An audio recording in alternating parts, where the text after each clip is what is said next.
Okay, good morning, everybody. Thanks for coming to the special council meeting, Friday, February 29th. The purpose of this meeting is we have to hire a third party to investigate a city respectful workplace complaint. Now, I think the council was all notified through email from Jessica Durbin, the labor attorney, that we have got to hire somebody to come in and find out what's going on. The two people that she indicated was Justin Church of Church and Associates, and then there's another attorney, Stacy Johnston of Audacity. So I tried to contact both of these people. Stacy Johnston did call me back, so I got a quote for her. Her quote is $270 an hour. She's out of Duluth.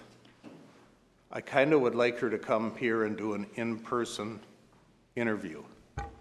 She's going to be working in the capacity of not an attorney, but a mediator.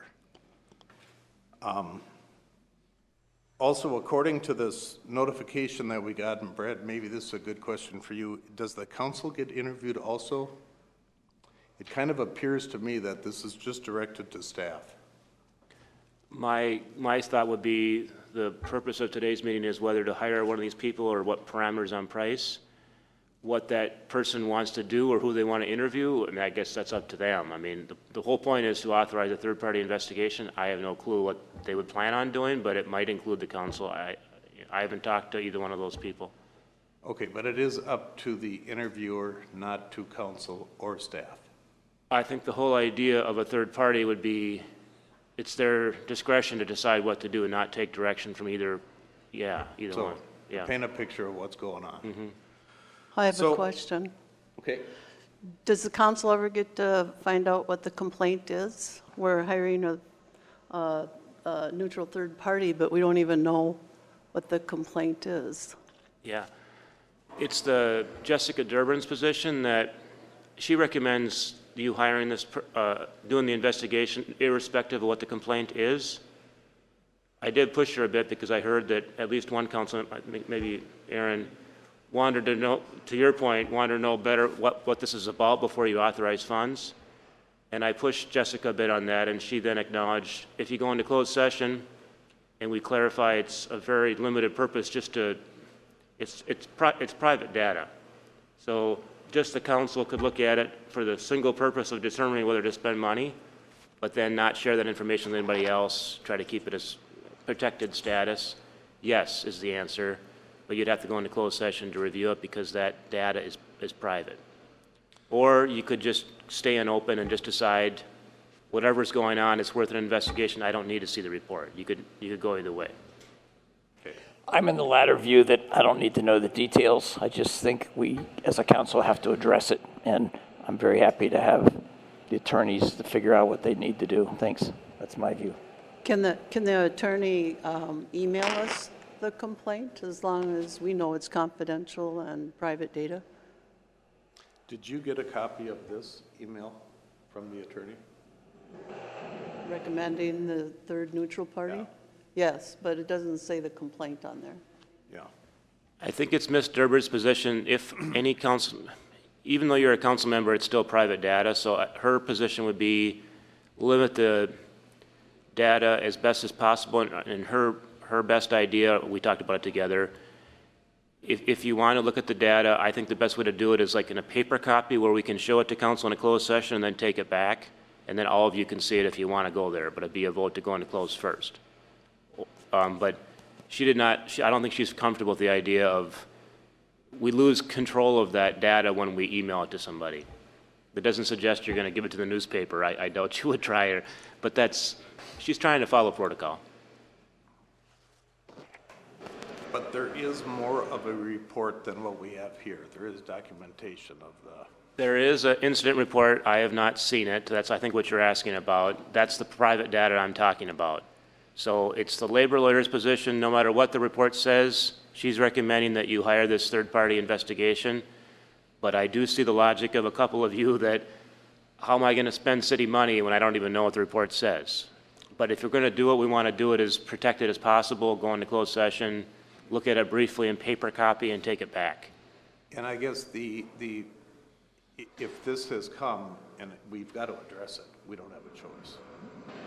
So could we go ahead and vote on this motion to approve it, and then after we cover the other things, go into closed session and discuss it? Discuss what? What the charges are or what it is? In my mind, the only valid reason to look at it in the first place would be you're not sure you want to authorize funds for the investigation. So if you already voted for the investigation, I don't see a public purpose for the council to see it at this point. At what Now that- point do we see the allegations? When it's a or the good question, yeah. charges? So, and this is confusing, and I'm not as comfortable as Ms. Durbin would be on personnel, private data issues, but I know it's very obvious as a legal point that the data is more classified and private when the investigation is still ongoing or pending. When the investigation is final, much more of it, or maybe all of it, will become, if maybe not fully public, but less private than it is now. So there'd be more ability for council to see it after the investigation is done. It's got a more protected status when the investigation's not completed. Okay. So to finish what I started there is she's $270 an hour. She's from Duluth, you know, so she's going to have 10 hours into it at all. And depending on how the investigation goes, it could be 40 hours. We don't know what it's going to entail. I think we're kind of in a position where we can't say no. We got to move forward on it. Do we know how much the other individual charged? Never got back to me, Dave. So no. Do we want to just pick the one that's the lowest rate and turn them loose then? If I could interject, I would guess, just based on the marketplace, they're going to be similar. I don't think price is going to be a big variable here. I don't know either one of them at all, so I don't have a recommendation which one, but I don't think price is going to be the reason to pick one versus the other. Stacy, I did have a phone conversation with her, and she wasn't going to indicate anything until after this meeting, and we got authorization, but she indicated to me that she could move on it pretty quickly. And that, to me, is more important than the amount. I mean, we have to do it. Does anyone know either of these individuals? I don't. No. I don't. And then we should just pick one and move ahead. Both were recommended by Jessica Durbin, so in my mind, either one would be able and competent because Jessica knows them. I personally don't, but those were selected by her, so I would believe either one would be competent, just trusting Jessica, but I don't know either one. So along with this motion, because this memorandum came addressed to the mayor and the council people, depending on the outcome of this motion, I would like to contact Stacy and try to get this set up as soon as we can. So with that, we need a list of names and contact information for the people that are going to be interviewed. And that could be part of the question to her. Who do you want to interview? In my mind, somebody, after you vote in, if you do authorize to hire Stacy, I don't know if it's that important who, but somebody needs to just confirm to Stacy you've been hired. At that point, there's nothing more to communicate. It'd be up to Stacy to ask Dave or Mike or whoever, I mean, people at City Hall, whatever she needs to complete her investigation. Again, that'd be her choice, what data she needs, who she wants to talk to. That's the whole idea of a third-party investigator is we don't, that's her call. Okay, Yeah. all right.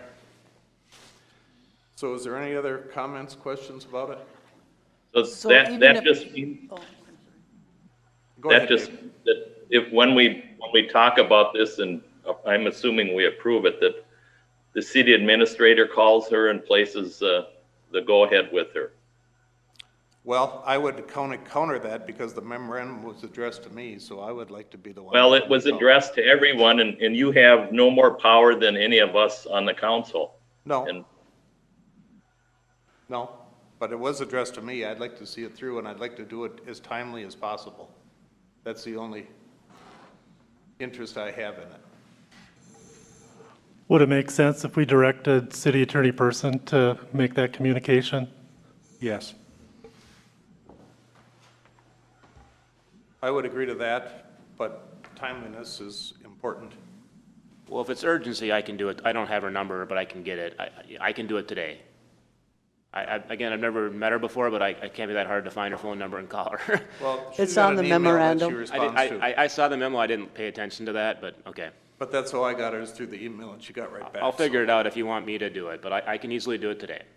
All right, well, if Mr. Schrupp doesn't want me to take that, then I'd like to see you do it, Mr. Person. Yeah. So let's make a motion on the action here, I guess, and let's just include that. I move that we hire this lady Stacy to handle this complaint as expeditiously as possible at the rate she's indicated. Okay, motion, do we have a second? I'll second that. Okay, Shar, you want to do a roll call, I assume? Email me that memo again. Get a hard copy, better.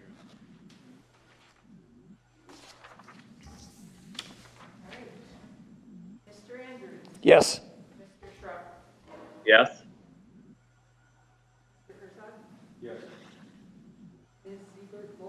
Yes. Yes. Okay. Next on is we've got an extension of the lease with Dan Miller to house the fire equipment. They do have the floor finished. Chip, you're here, yeah. But, and this is kind of news to me, Chip would like to see that floor sit for 10 days without anything on it. Correct?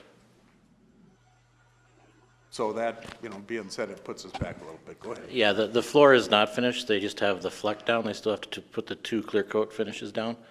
So that might not be done till the end of next week. And then 10 days of not riding on it. So it'll be Okay. mid-February.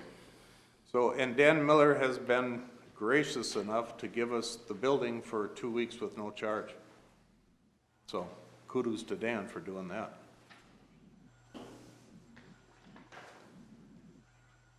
So I guess, Mike, there's a way that we can take that as a donation or give him some kind of credit for doing that. Is that true? There is, and I think the appropriate way to handle it would be to ask Dan Miller what that value is. Typically with rent, rent is by the month unless some other arrangement is made. So we can contact Dan and ask and have him give us the value of that donation. And then we'd bring it to the council in the form of a resolution for you to accept at the next meeting. Okay, and just like we do any other one. Historically, it's been $5,000 a month. It's 2 weeks we're asking for, so I would anticipate it to be $2,500. But yeah, Sure. We can, Do you need a motion? to approve the extension of the lease agreement, yes. Well, as well as the donation part of it. We'll verify the value of the donation with Dan and come Okay. back with the resolution for you Make a to motion, accept. we extend the lease, and we look at the value of that so we can give an appropriate Credit. credit. Thank you. I'll second it. okay, we got a motion and a second. Shar, you ready? Yes. Yes. Yes? Yes. Okay, I've got one other thing that was added late yesterday afternoon pertaining to the fire hall. We can't add anything at this point, Mr. Mayor? Can we discuss it then? Can I mention it or no? I would say no. Okay. It's unfortunate. It's going to cause a little delay. I was under the impression we could do that as long as the topic we were talking about. Have we not done that in other, Brad? Sometimes there's not a right answer. We've had this argument before. If it's related enough to one of those agenda items, at some point, the council, I would argue, has some discretion to go there. But anytime you have a special meeting, the general principle is to limit discussion to what's on the agenda. Seems to me we've had some special meetings in the past, though, and we have got way off I track. can't recall the topic before, but one could argue, and again, I'm not advocating here, I think it's up to council to make this call. But number 3 on the agenda is talking about the fire hall, and I don't know what you're going to bring up, but if it's related to the timing of construction and the fire hall, it's, at some point, I don't think it's black and white. I think it's potentially fair game to bring it up. If you started talking about something completely wildly unrelated to number 2 or 3 on the agenda, that's completely black and white out of line. So at some point, it's a bit muddy. But as long as council hears that admonition and you want to go there, there's not always a right answer. So I would encourage council to listen to this. If you don't want to rule on it, that's fine. I think you will. It's old business. It's just something to keep the ball rolling down the road. So I'll leave it to the council. Why don't we just to make it a little easier to start there, why don't we have a motion and a second and a vote on whether we're even going to have this discussion or not? And if there's a majority vote to say yes, then let's go there. This is dollars and cents, I'm assuming. Yeah. And we need It's to, old business. It's just, and we've discussed this in the past, that Yeah. it does relate directly Yeah. to the fire Nothing. hall. Then I move we go ahead and include it. okay, got a I'll motion second it. and a second. Go ahead, Char. Yes. Yes. Yes. Yes, Yes. Okay, so can I discuss it now? Now it's fair game, but again, try to limit it, Yeah, obviously, you to can cut as me much off as you at any can. point. Yeah. It's nothing. So previously, we had an estimate to epoxy the inside of the hose tower of $77,000 plus or minus. Yesterday, Andy sent me a proposal for $2,400 to waterproof the inside of the fire hall. They would like to do it today or Monday because they've got steel coming and they'd like to put it in. With nothing in the hose tower, it's easier for them to do it now. So we've talked about it before. It was 7,000 or 7,400. We asked him to come back with a requote. Did you get anything from him, Char? Oh, you did? Okay. So that's all. Do we want to authorize him to go move ahead and waterproof the inside of the fire tower? Could we maybe get Chip's comments on the two options on that? Because one is more, 3 times what the other one is, and there's a reason for that. Sure. Yeah, as you recall, last month, I believe High Tech brought in the epoxy paint quote, and that's a little bit thicker, better sealer. The second quote we received yesterday was $2,420 for basically a water-resistant masonry sealer, and then that includes the lift to go up and down to spray it. So the difference is what, $4,600? We are a little bit light. I mean, we're under budget in regards to the mold mitigation, I believe, and some of the other items. So I don't know if this, because he states in here, spraying water on the tower may create water staining and efflorescence on the burnished block if we use the resistant sealer. So I don't know what that means. So spraying water on the block may, is your intent to spray water inside the tower or is it to dry hoses? It's the dry hoses, but they're wet going in there, so if water leaks out onto the wall, is that, so I don't know what he means by this, so I was gonna ask him that But your today. intention is not to go and spray the walls of Not, the tower? not spray it constantly, no, but it may get wet, so I don't know. I would prefer the epoxy, but it's up to you all. That's all I have to say. My view is I'd prefer the epoxy also. I've dealt with both products at various times, but I think the epoxy is far superior in terms of longevity. That was one of my questions. The resealer, is that something we're gonna have to do every 3, 4, 5 years, or is it, I don't know how long that lasts. You've got ventilation system in that tower, Yes. so it should dry out. I mean, it's Should. not a dead corner. So Chip, Yeah, I think sure. the difference was with the sealer, they couldn't guarantee that there would be moisture drawn through the block to the outside. For the epoxy, they could Yeah, it seals guarantee it that. tight, yeah. Yeah, the sealer would be tight, the epoxy would be tight, is my understanding. The sealer would just seal the concrete, it wouldn't prohibit the moisture from going through the block to the outside. Right. So you're saying the outside of that tower is not going to be sealed? Is that what I'm The hearing? exterior is not sealed. We're just talking the interior. But if you do any kind of training on getting people out of, because you have that ability to get out on a thing and remove people from Well, patios and stuff, you're going to be spraying water and hitting the exterior. Well, the exterior, if it's gonna rain, it's gonna rain. It's so gonna rain, too. So it's Yeah, gonna I get wet mean, anyway. it's, Yeah, that we're just doesn't talking make about the sense to me. interior. Because I thought the 7,000 did both in and out. No, just the interior. So it was 7,000 last time. We told him, go get some quotes, come back with the lesser option. This is the lesser option.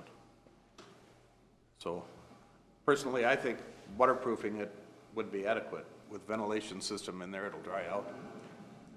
But if you're going to waterproof it, you should do both in and out to prevent the water from soaking through as well. And so now you got 4,000, if I'm reading right, hearing right. I have a couple questions. Go ahead, Dave.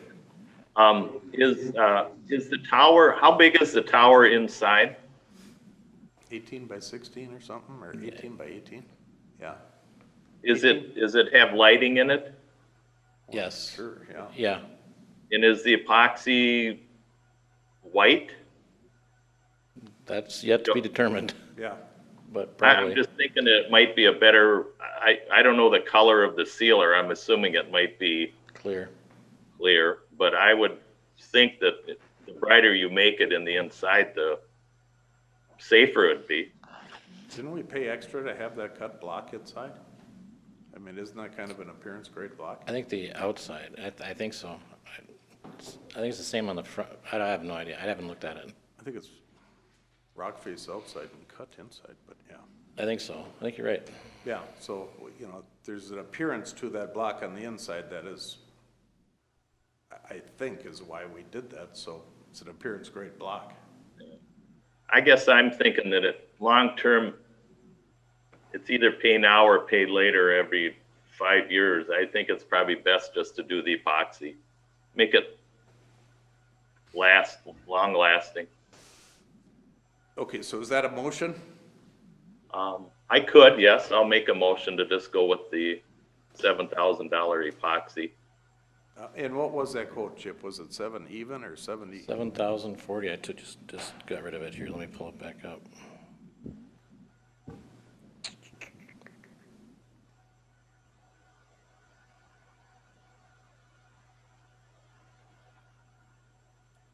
$7,040.